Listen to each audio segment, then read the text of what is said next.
All right, so quick little lesson on the E6B, this side for the wind correction angle and your true airspeed ground speed. This is just gonna be really quick, so forgive me. It's a really crude setup. So we have your basic navigational chart here. So the first thing we're using the E6B for is we have our magnetic course. You get your magnetic course from your sectional, line up your plotter, find a line the longitude or latitude, and from here we get 080 as my course for my fictional cross country here. So I'm going to put 080 for our magnetic course right here, 080.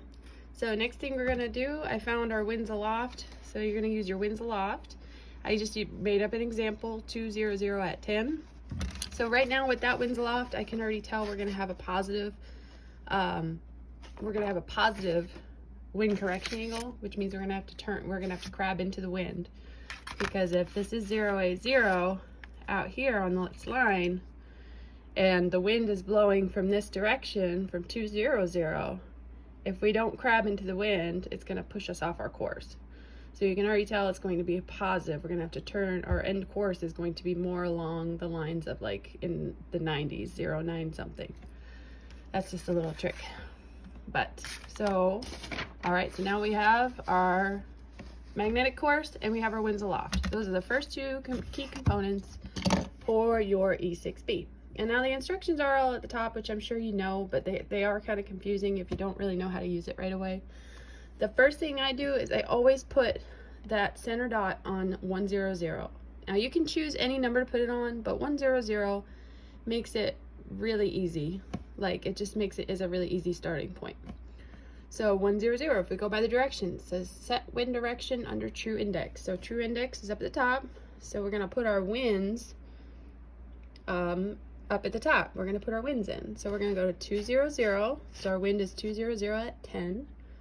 So we put 200 under the true index and we mark up 10 knots. So that 110 right there. And we're gonna just do our penciled line right there. And as I spoke of before, I know it's gonna go to the right because of the way that the wind is blowing. But now our next step is mark wind velocity up from the center point, which I did. I marked it up 10.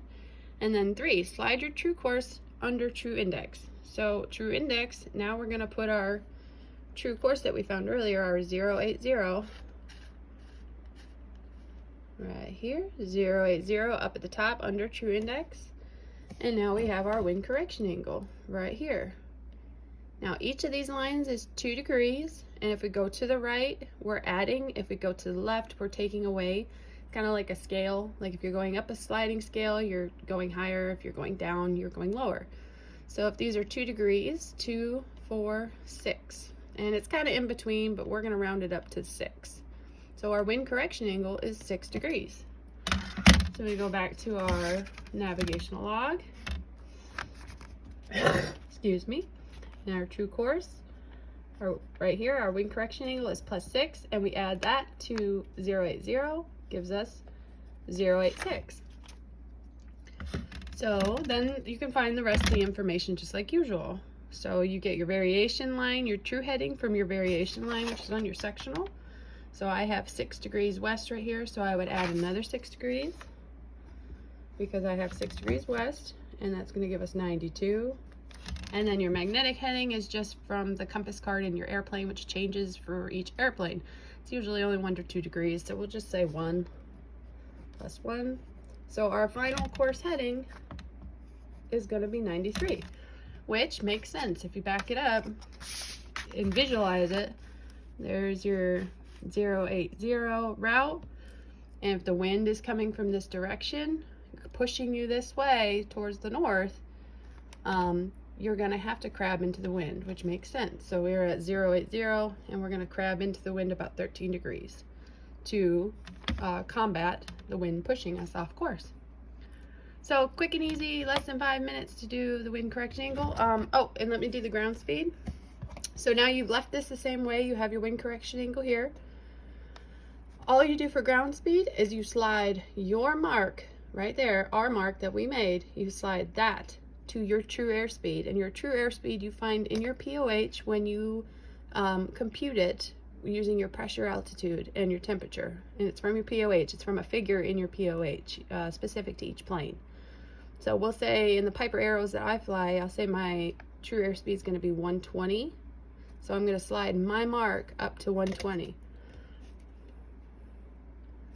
My mark's on the 120 line right there, and we can see that and we're going to read our ground speed under the dot in the middle. So our ground speed is going to be 125. So that's your true airspeed. You slide your mark up to the true airspeed, and it gives you the ground speed right there underneath the center dot. So that is a quick, easy video for how to actually use the ground speed true heading side of your E6B. And let me know if you want me to teach you the flight computer side, because that's my ultimate favorite side.